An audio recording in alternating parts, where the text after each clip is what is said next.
Kissing and hope they cut us, whether they like it or not. I wanna brag about it, I wanna tie the knot. I wanna show you all, I wanna show you all, I wanna show you hold my hand. Thank you guys for tuning in to All Things Frandom. So today I wanted to talk about something that's so important. Credit. I want to introduce you to Miss Seconda. Seconda, hi. She's so sweet, guys. Can you tell people, I don't want to get your title wrong. Is it credit guru, credit enthusiast, credit professional? What are you? A credit strategist. I have been in the credit space for 11 years, actually this year, helping people restore, rebuild their credit. Restore and rebuild their credit. Okay. Let's talk about what is credit for those that may not know. Sure. So credit is basically lenders wanting to know if they can trust you to borrow money and your ability to pay it back. Credit essentially equals trust. It does consist of 5 different categories. Payment history. So can you pay stuff back? Your credit age. So how long have you had these accounts open? It also consists on how frequent you actually try to apply for credit. So those are your inquiries. They're looking for how much credit you are using as far as maxing out cards. So your utilization. So let's kind of unpack this. So what would you say is a good credit score? I would say that's 740.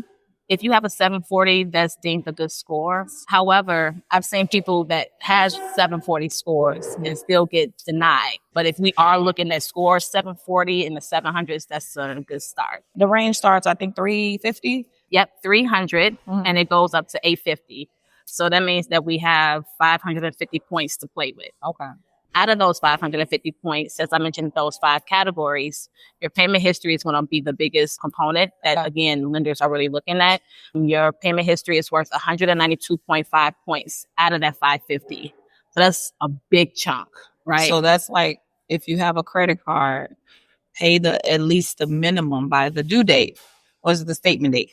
Statement closing date. Yep. Okay. Let's talk about someone who maybe had a bankruptcy, foreclosure, or even a repossession. In your service, is that something you can repair? Absolutely. There's literally nothing that comes on a credit report that can't be removed. If you notice on your credit report, there's different scores with each bureau, right?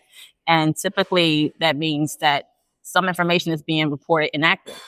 So credit repair deals with outdated, inaccurate, or obsolete information. So to answer your question, yes, bankruptcies, repossessions, anything, student loans, all of that can be removed from the report. Why wouldn't someone just get their credit repaired versus filing a bankruptcy? I generally recommend doing bankruptcies if a person is being sued or has some type of wage garnishment. Outside of that, I would go the credit repair route, because oftentimes when we remove items from the report, I have seen that sometimes the lenders do also forgive that debt. So in the event of you wanted to compare whether you should do bankruptcies or credit repair, one will deal with how much debt you have. And again, if you are in a tight situation where you're being sued or got some type of wage garnishment. So typically, how long would something take to get removed off their credit? I've seen items be removed in as little as 2 weeks. So it really depends. Actually, even sometimes 24 hours. It really just depends, one, on the method that's being done, but then also 2 weeks up to 35 days, because each bureau has a certain time frame that they have to respond to the disputes.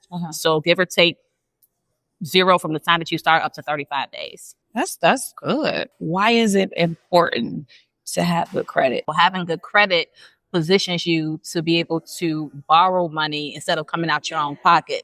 Again, most people ain't got $10,000, $20,000 just laying around if an emergency pops up. So you got that credit card with a $20,000+ limit, then pay the minimum, as you mentioned earlier, and be able to take care of those things that you need to take care of. So credit gives you access to money, capital. Just talking to you, not even just now, but like our day-to-day, whatever. I hear you on the phone with your clients. You just be so passionate. Why are you so passionate about it? Once I got introduced into the credit space, obviously having my own trials and errors and things of that nature, I just fell in love with just the education, the knowledge of it, because most people don't know credit. They don't know money. We want to get our credit fixed so that we can go out and buy different things. But how do we sustain this score? How do we not get back in a position where our credit is back debunked and things of that nature? So credit is the knowledge of it. It's just been something that I just took hold to. Okay. What's the different types of credit? So there's 2 different types of credit. You have revolving, which consists of your credit cards, and then you have installments, which consists of loans. So that can be a student loan, a mortgage loan, a personal loan, a car loan. So those are the 2 different types. So if you got a credit card that has $10,000 limit, as far as utilization, how much should you spend on it? So I always tell people the limit matters. You can literally max out a card if you need that money. But what matters most is when you make that payment, because the lenders are going to report to the bureaus once a month. And they report by the statement closing date. Okay. And so you can find it on your statement, or you can call them to figure out what that date is. So hold on. Statement closing date is different than the due date? Mhm. Can you elaborate? So the statement closing date is the date that the lenders report to the bureaus your utilization. So most people tell you need to have at least 30%. I always recommend to clients to pay down at least below 10%. That'll get you that 165 points. You want to pay at least 2 to 3 business days. Whatever that date is on the statement closing date, pay 2 to 3 business days before that date. Experian, Equifax, and TransUnion. Really, I tell people, although they're under one umbrella, they're separate entities. They're not in communication with one another. Okay. So let's say, for example, a collection comes on Experian, not going to just automatically come on the other 2. Okay. All of that is going to be dependent upon the lenders, which bureaus they report to. And then the same goes for when you're dealing with credit repair. If you get an item deleted off of one bureau, it doesn't automatically delete it off the other 2. Does checking your credit regularly, like on those sites, Identity IQ, Credit Karma, are those good to do? So Credit Karma provides you with your Vantage scores, whereas Experian provides you with your FICO.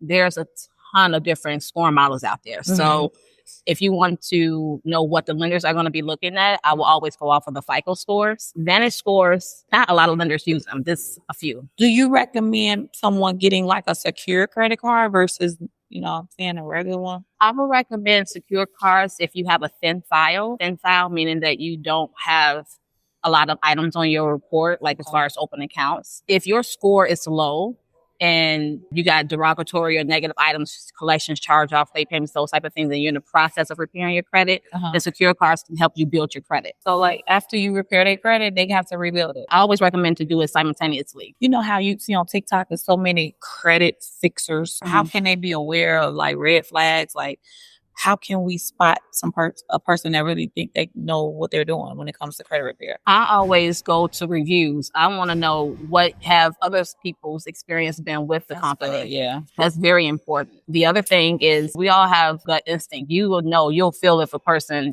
is legit in terms of like, if they're trustworthy. We usually go for like the referrals. If someone that you know that you trust, obviously, and have done business with another person, then that would be another route. But outside of that, it's so hard to kind of tell. It is. Business credit. Let's talk about that. Can a person get business credit with messed up personal credit? You know what I mean? How does that work?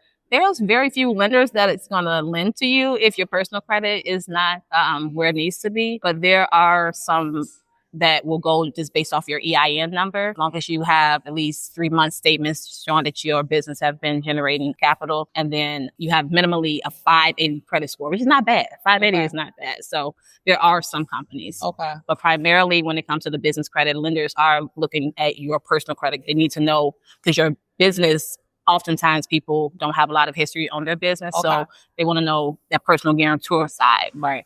So do you fix business credit, or do you help people get funding for that? I do help people get funding. I don't fix business credit, but I do build business credit. Does credit affect a person getting a job? Yeah, it does. Employers are looking at your credit. Insurance, life insurance, car insurance is looking at your credit. When you get a credit card, you're promising to repay. If a person is getting your credit repair, isn't you taking that balance off and you're saying like you're not paying that lender no more? Is that what we're doing? Or credit repair is basically identifying any accounts or items that's on the report that is outdated, inaccurate, those type of things. If you notice on the 3 different bureaus, information such as like when the account was open. That may vary on each of bureaus. And so all of that information has to be accurate and consistent across the board. If it's not, then legally they have to remove it or update it. Where can people find you? So I can be found on Facebook under Intrinsic Wealth Align. Also on Instagram, intrinsic_wealth. Are you taking new clients? I am. Okay. Yeah. And if they mention the FransClan, are you getting some off? Yeah, absolutely. Credit repair? Yeah. Only for the FransClan. You heard it here first, guys. So I just wanted her to come on and, kind of go over, like I said, have a credit conversation, because in our communities, we don't really talk about it because people don't understand how important it is. It's nothing to be embarrassed about. Just knowing that you have resources like Secondable, like the episode, subscribe to the channel, share with your friends. Till next time. Thank you guys for tuning in. Bye.